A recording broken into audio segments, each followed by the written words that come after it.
আমায় সাহস দিও, ঈমান দিও ও গো দয়াময়। তোমার কথা বলতে গিয়ে না পাই যেন ভয়, আমি তোমার পথে চলতে গিয়ে মরণ যেন হয়।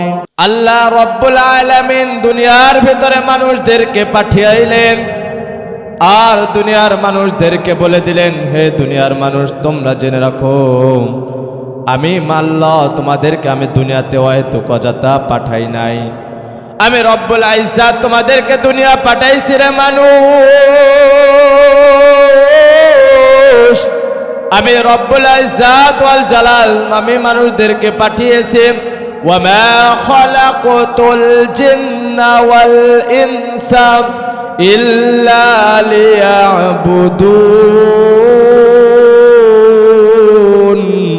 আমি মানুষদেরকে দুনিয়াতে পাঠিয়েছি, তারা দুনিয়াতে গিয়ে আমার ইবাদত করবে। কথা বলুন ঠিক কিনা?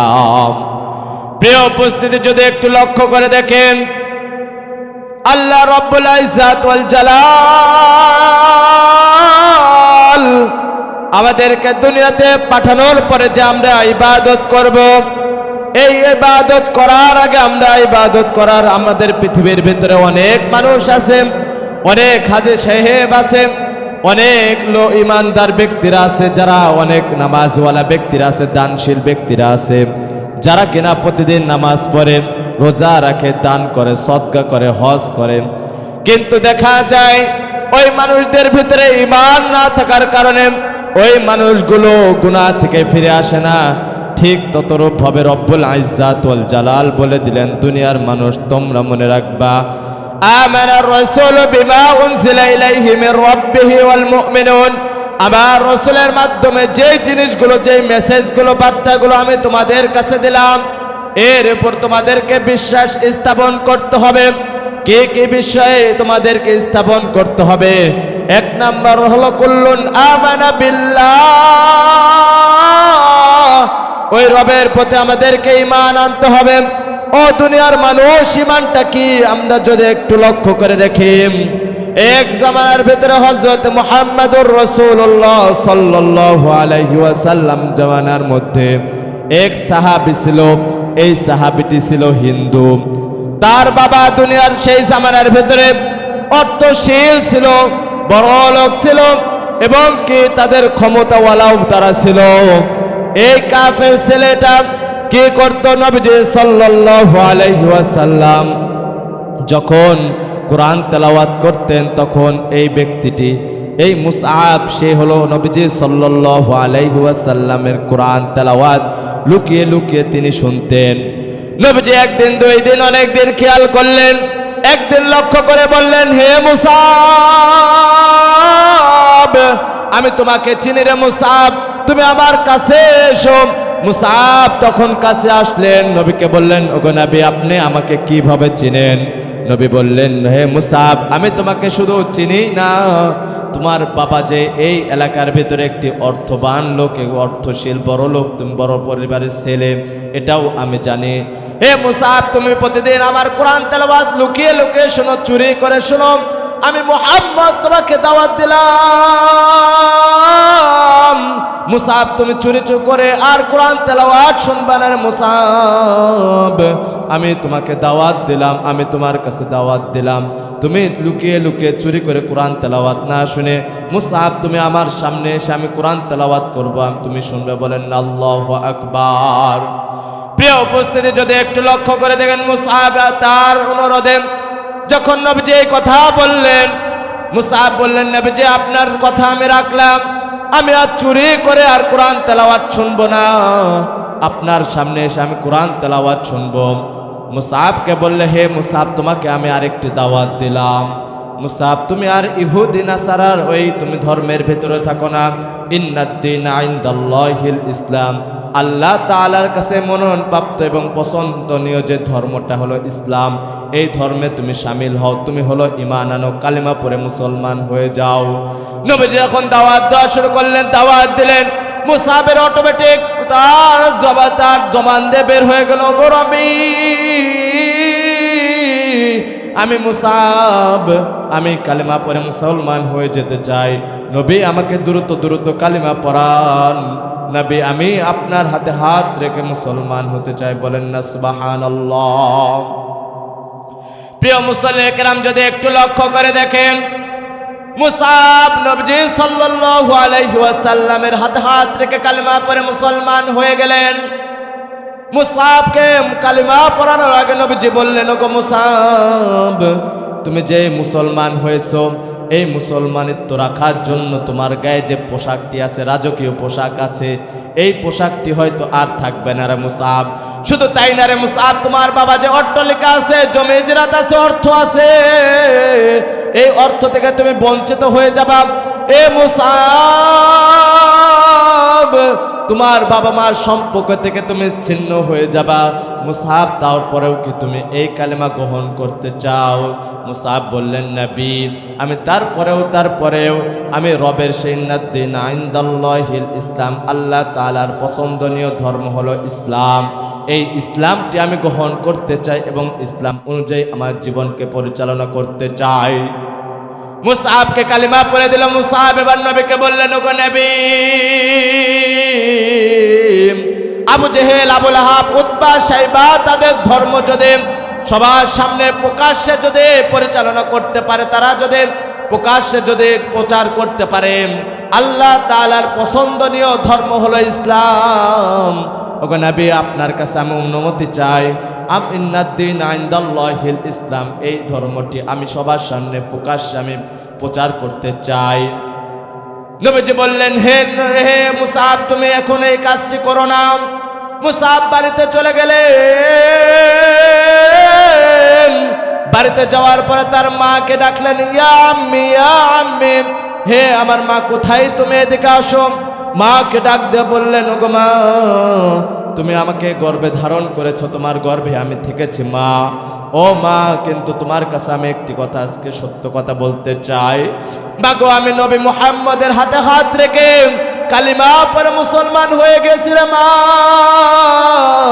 মা বলতে লাগলেন, হে সন্তান, কি করেছো, কি করেছো, এই কাজটি কেন করলা? তুমি তো আমাদের একমাত্র ভবিষ্যৎ। তুমি যদি আমাদের ধর্ম যদি বাদ দিয়ে চলে যাও, তাহলে তোমার বাবার পরে কে এই ধর্মের হাল ধরবে?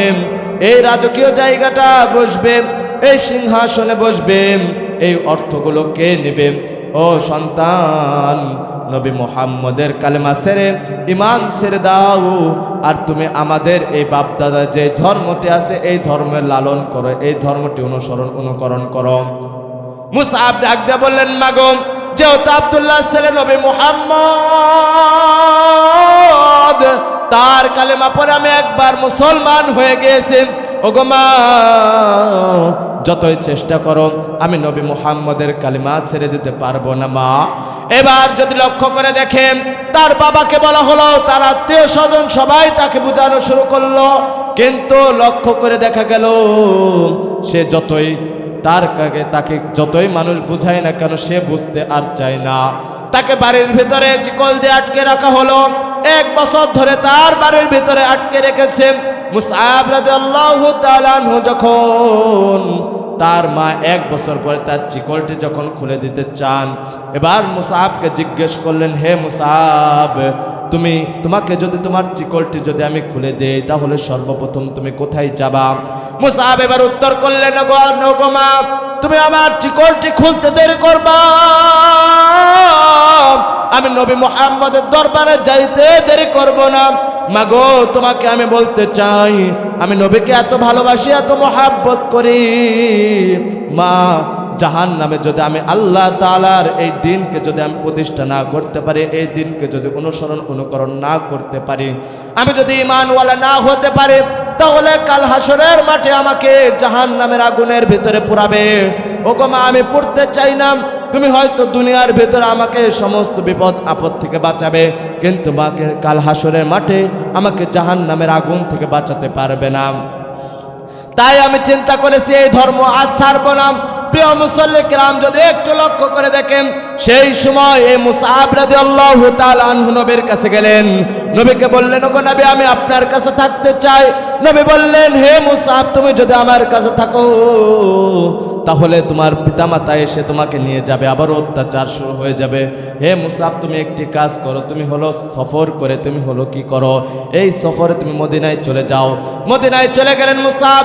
মদিনায় যাওয়ার পরে নবীজি যখন হিজরত করার পরে যখন মদিনায় চলে গেলেন, এক যুদ্ধের ভেতরে যখন যুদ্ধের ঘোষণা হয়ে গেল যে আজকে হলো মুসলমানদের সাথে ইহুদিদের সাথে মুসলমানদের একটি যুদ্ধ হবে, এই কথা যখন নবী শুনতে পারলেন, নবীর সাথে সাথে তার সাহাবীদেরকে ডাকলেন, সাহাবীদেরকে বললেন, হে সাহাবীরা তোমরা কি বলো, কি বলো, আজকে তো আমাদের আগামীতে আমাদের যুদ্ধ হবে, কে কি কাজের ভিতর নিযুক্ত হবে আমাকে বলো।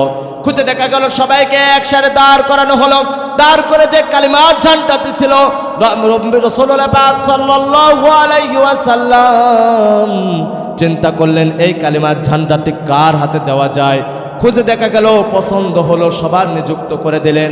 এই কালিমার ঝান্ডাটি হলো মুসআব রাদিয়াল্লাহু তাআলা আনহুর কাছে দেওয়া যায়। মুসআব রাদিয়াল্লাহু তাআলা আনহু কালিমার ঝান্ডাটি নিয়ে ওই যুদ্ধের ময়দানে চলে গেলেন। যুদ্ধের ময়দানে যাওয়ার পরে যখন মুসআব রাদিয়াল্লাহু তাআলা আনহু যখন জিহাদ করতেছিলেন, যুদ্ধ করতেছিলেন, তার ডান হাতে ছিল পতাকা। যখন তিনার কাফেররা তিনার ডান হাতকে কেটে দিলেন, মুসআব রাদিয়াল্লাহু তাআলা আনহু তার কালেমার ঝান্ডাটি বাঁ হাতে নিলেন। বাঁ হাতে যখন কাফেররা কেটে দিলেন, বাঁ হাত থেকে তিনি মুখে ধরে নিলেন, মুখের সাথে দাঁত দিয়ে ধরে নিলেন। এবং কিছুক্ষণ দেখার পর যখন এই যুদ্ধটি শেষ হয়ে গেল, নবী বললেন, আমার সাহাবীদেরকে যারা শহীদ হয়েছে তাদেরকে একত্রিত করো, একত্রিত করো। খুঁজে দেখা গেল ওই মাঠের ভেতরে ওই কানিতে এক সাহাবী পড়ে আছে, যে সাহাবীটি রক্তাক্ত অবস্থায় ধুলার ভেতরে ধুলা মেখে গিয়েছে, কিন্তু দেখা যায় তার দাঁতের সাথে কালিমার ঝান্ডাতে লেগে আছে। আল্লাহর নবী বললেন, সাহাবীরা তোমরা জানো এই ব্যক্তিটি কি? এই ব্যক্তিটি হলো এমন একজন ব্যক্তি, এমন একজন যুবক, যে যুবকটি ইসলামের জন্য, কোরআনের জন্য তার মা বাবার সম্পর্ক ছেড়ে দিয়েছে, তার সম্পর্ক ছেড়েছে, অর্থ ছেড়ে দিয়েছে, রাজকীয় জায়গা ছেড়ে দিয়েছে। কিন্তু মুসলমান, আজকে আমরা নামেই মুসলমান হয়েছি। কেমন মুসলমান হয়েছি? আমার বাবা ছিল, আমার বাবা ইসলাম ধর্মে জন্মগ্রহণ করেছে, আমার বাবা সেখান থেকে জন্মগ্রহণ করেছে ইসলাম ধর্মের ভিতরে। আমি বংশের দিকে লক্ষ্য করে হলাম আমিও হলো ইসলাম ধর্মের ভিতরে জন্মগ্রহণ করেছি, বাপ দাদার সূত্রে আমি ইসলাম ধর্ম গ্রহণ করেছি। কিন্তু আমরা ইসলাম ধর্মের যে গুরুত্ব, মুসলমানদের ইমানদের যে গুরুত্ব, যে কাজগুলো, এই কাজগুলো আমরা করি না, করি ভাই, করি না। প্রিয় উপস্থিত, যদি একটু লক্ষ্য করে দেখেন, এর জন্য আপনাদের কাছে আমি বলতে চাই, ইমান এমন একটি জিনিস, এক ব্যক্তি যদি এই ইমানকে বিক্রি করে দিতে চায়, আমার দেশের ভিতর অনেক মানুষ দেখা যাবে নির্বাচন আসলে 500 টাকার বিনিময়ে তার ইমানকে বিক্রি করে দেয়, 1 কাপ চায়ের বিনিময়ে তার ইমানকে বিক্রি করে দেয়। এমন লোক আছে না নাই? আছে না নাই ভাই? আছে। প্রিয় উপস্থিতি, যেহেতু একটি মাদ্রাসার মাহফিল, আমি যদি একটু কথা আগাতে চাই তাহলে আপনারা লক্ষ্য করে দেখবেন, এই মাদ্রাসার ভেতরে অনেক ছাত্র আছে না ভাই? এই মাদ্রাসার ভিতরে ছাত্র আছে। এই পোস্টারের ভিতরে আজকে লিখিত আছে, এক ছাত্রকে পাগড়ি প্রদান করানো হবে, আছে না নাই? আছে। এই যে পাগড়ি প্রদান করা হবে, আপনার সন্তানকে যদি হাফেজে কোরআন বানান তাহলে আল্লাহ তাআলা আপনাকে কি কি পুরস্কার দিবেন যদি একটু লক্ষ্য করে দেখেন। এক জামানার ভিতরে এক আল্লাহর ওলি ছিল। এই আল্লাহর ওলির নাম মাতার বিন সুখাইর রাহমাতুল্লাহি আলাইহি। মাতার বিন সুখাইর রাহমাতুল্লাহি আলাইহি তার জামানার ভিতরে একজন বড় আল্লাহর ওলি ছিল। তিনি ঘুমন্ত অবস্থায় স্বপ্নের যুগে জান্নাতের বাগানে চলে গেলেন। জান্নাতের বাগানে যাওয়ার পর দেখলেন একটি বাজার বসেছে। এই বাজারের ভিতরে কিছু মানুষ ব্যাগ নিয়ে যায়, কেউ আবার ব্যাগ ভরে বাজার করে নিয়ে যায়, কেউ আবার অর্ধেক বাজার করে নিয়ে যায়, কেউ আবার খালি ব্যাগ নিয়ে চলে যায়। মাতার বিন সুখাইর রাহমাতুল্লাহি আলাইহি লক্ষ্য করলেন যে কে বাজারের মালিক, আমি কিছু মানুষকে জিজ্ঞেস করলাম, তারা কোনো উত্তর দেয় না। আমি লক্ষ্য করে দেখলাম, ওই দেখা যায় একটি সিংহাসন, ওই সিংহাসনের ভিতরে কে যেন একটি নূরের মুকুট পরে বসে আছে। আমি লক্ষ্য করে ওই দিকে গেলাম, যাওয়ার পরে দেখলাম একজন মহিলা একটি সিংহাসনের উপর বসে আছে। আমি মহিলাকে জিজ্ঞেস করলাম, ওগো মা, এই বাজারটি কিসের? আর মানুষগুলো ব্যাগ নিয়ে যায়, কেউ ফাঁকা ব্যাগ নিয়ে যায়, কেউ ভর্তি করে নিয়ে যায়, কেউ আবার অর্ধেক বাজার করে নিয়ে যায়। মা, তুমি আমাকে বলে দাও এই বাজারটি কিসের? মা উত্তর, হে আল্লাহর বান্দা, হে আল্লাহর ওলি, আপনি হয়তো জানেন না এই বাজারটি এমন একটি বাজার, যেই বাজারটি হলো দুনিয়ার বুকে থেকে যে সন্তানগুলো তার পিতামাতাকে ছেড়ে চলে এসেছে, তার পিতামাতা যে দুনিয়া থেকে চলে এসেছে, দুনিয়ায় যে সন্তানগুলো রেখে এসেছে, সেই সন্তানগুলো পিতামাতার জন্য যতটুকু দান সদকা করে, যতটুকু তার পিতামাতার জন্য দোয়া করে নেকি পাঠায়, এই পিতামাতাগুলো এই বাজারে এসে এই ব্যাগ ভরে সেই জিনিসগুলো নিয়ে যায়। যে সন্তানটি বেশি করে নেকি আমল পিতামাতার জন্য দান করে, তার পিতামাতা ব্যাগ ভরে নিয়ে যায়। যে দোয়াই করে না, তার পিতামাতা খালি ব্যাগ নিয়ে চলে যায়। প্রিয় উপস্থিতি, আপনাদেরকে আমি একটি প্রশ্ন করতে চাই। আমাদের ভিতরে এমনও সন্তান আছে, পিতাকে মাতাকে 5 বছর আগে, 2 বছর আগে, 7 বছর আগে, 10 বছর আগে কবরে রেখে এসেছে। পিতার জন্য মাতার জন্য যে দোয়া করতে হবে এটাও ভুলে গেছে। কথা বলুন, ঠিক কিনা? প্রিয় উপস্থিতি, যদি সন্তানরা দোয়া করে, রব্বুল ইজ্জাত ওয়াল জালাল বলেন, ও দুনিয়ার মানুষ, দুনিয়ার ভিতরে কোনো সন্তান যদি তার পিতামাতার জন্য দোয়া করে, সন্তান দোয়া করতে দেরি করবে, আমি রব কবুল করতে দেরি করব না। বলেন না সুবহানাল্লাহ। প্রিয় উপস্থিতি, যদি একটু লক্ষ্য করে দেখেন, মহিলাকে জিজ্ঞেস করলেন বাজারের বিষয়, মহিলা উত্তর করলেন। এবার মহিলাকে জিজ্ঞেস করলেন, মা, এত মানুষের ভেতরে এই যে সিংহাসনে তুমি বসে আছো, এই সিংহাসন তুমি কেমনে পাইলা? আর তোমার মাথায় এত উজ্জ্বলকিত মুকুটটা কে দিল? কিসের মুকুট এটা? মহিলা এবার উত্তর করলেন, হে আল্লাহর ওলি, দুনিয়ার ভিতরে আমি যখন বেঁচে ছিলাম, আমি রাস্তা দিয়ে যাচ্ছিলাম, এমন শুনতে পারলাম কোন ব্যক্তি যদি তার সন্তানকে হাফেজে কোরআন বানায়, রব্বুল ইজ্জাত ওয়াল জালাল কাল হাসরের মাঠে ওই পিতা মাতাকে জান্নাতে একটি মুকুট দান করবে। বলেন সুবহানাল্লাহ। সেই সময় আমি নিয়ত করলাম, আমার গর্ভে যদি কোনো সন্তান আসে, আমার গর্ভে যদি কোনো সন্তান আসে, তাহলে আমি নিয়ত করলাম, আমার গর্ভে যদি কোনো সন্তান আসে, তাহলে ওই সন্তানকে আমি হাফেজে কোরআন বানাবো। আমার গর্ভে সন্তান আসলো, আমার সন্তান যখন দুনিয়ার মুখ দেখলো, দুনিয়াতে আসলো, আমার স্বামী মারা গেল, আমি অন্যের বাড়িতে কাজ করে আমার সন্তানকে হাফেজে কোরআন বানিয়েছি। আমার সন্তান হাফেজ যেই দিন হয়েছে, আমার কাছে এসে বলতেছে, মা গো, মা, আজকে তো তোমার খুশির দিন, কারণ তোমার নিয়ত ছিল আমাকে হাফেজ বানানোর। মা, আমি হাফেজ হয়েছে। মা এবার উত্তর করলেন, সন্তান, আজকে আমার অনেক খুশির দিন, কিন্তু সন্তান তুমি হয়তো জানো না, আমার শরীরের ভেতরে এমন একটি রোগ হয়েছে, যে রোগের কারণে হয়তো আমি দুনিয়াতে আর বেশি দিন বাঁচব না। সন্তান, আমি মৃত্যুবরণ করার আগে তোমার কাছে 2টি ওসিয়ত করতে চাই। 1 নাম্বার ওসিয়ত হলো, সন্তান, তোমাকে কিছু আমি অর্থ দিয়ে যাচ্ছি, এই অর্থ দিয়ে কি করবা? হাফেজ হয়েছে, এবার কোরআনের আলেম হইবা। আর যদি যেহেতু আলেম হতে অনেক সময় অতিবাহিত হয়ে যায়, তাহলে সন্তান তুমি কি করবা? এই টাকা দিয়ে যদি আলেম না হতে পারো, টাকা যদি ফুরিয়ে যায়, তাহলে সন্তান একটি সৎ ব্যবসা করবা, হালাল ব্যবসা করবা। দ্বিতীয় ওসিয়ত হলো, সন্তান, তোমার কাছে আমি দ্বিতীয় ওসিয়ত করে যেতে চাই, আমি মৃত্যুবরণ করার পরে সন্তান প্রতিদিন কুরআনুল কারীম থেকে একটি পারা তেলাওয়াত করে আমার জন্য পাঠাইবা। সন্তান, পিতা মাতা যখন দুনিয়া থেকে চলে গেলেন, সন্তান মাদ্রাসায় চলে গেলেন, প্রতিদিন তার মায়ের ওসিয়ত অনুযায়ী প্রতিদিন 1 পারা কোরআন তেলাওয়াত করে তার মায়ের জন্য পাঠায়। আর তার মা বলেছিল আলেম না হতে পারে সৎ ব্যবসায়ী করবা, সৎ ব্যবসা করবা। সে আলেম হতে পারে নাই, অল্প টাকার জন্য অনেক টাকার প্রয়োজন ছিল। সে একটি ব্যবসা শুরু করলো, দোকান দিল। দোকানের ভিতরে প্রতিদিন ফজর নামাজ পড়ে তার মায়ের জন্য প্রতিদিন একটি পারা করে কোরআন তেলাওয়াত করে পাঠায়। ও দুনিয়ার মানুষ, সেই সময় ওই আল্লাহর ওলির ঘুম ভেঙে গেল। আল্লাহর ওলি তালাশ করতে লাগলেন তার জামানার ভিতরে কোন দোকানওয়ালা ব্যক্তি, কোন ব্যবসায়িক ব্যক্তি ফজর নামাজ পড়ে কোরআন তেলাওয়াত করে তালাশ করা শুরু করে দিল। তালাশ করে দেখা গেল এক দোকানের ভিতরে গুনগুন গুনগুন করে কি যেন আওয়াজ হয়। যুবককে জিজ্ঞেস করলেন, হে দোকানওয়ালা, বের হও, আমি তোমার সাথে সাক্ষাৎ করতে চাই। দোকানওয়ালাকে জিজ্ঞেস করলো, ভাই তোমার কি মা মারা গিয়েছে নাই? দোকানওয়ালা উত্তর করলেন, হ্যাঁ আমার মা মারা গিয়েছে, আমার মা মারা গিয়েছে।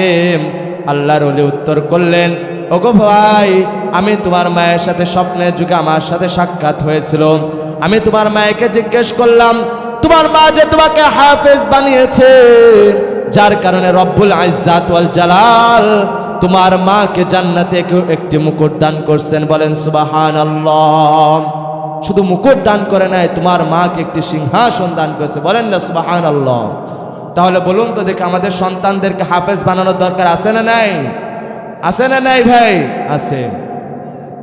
শোনো মুসলমান, খুশির জয়গান, বিন্নাবাড়ির এলাকাবাসী বড় ভাগ্যবান।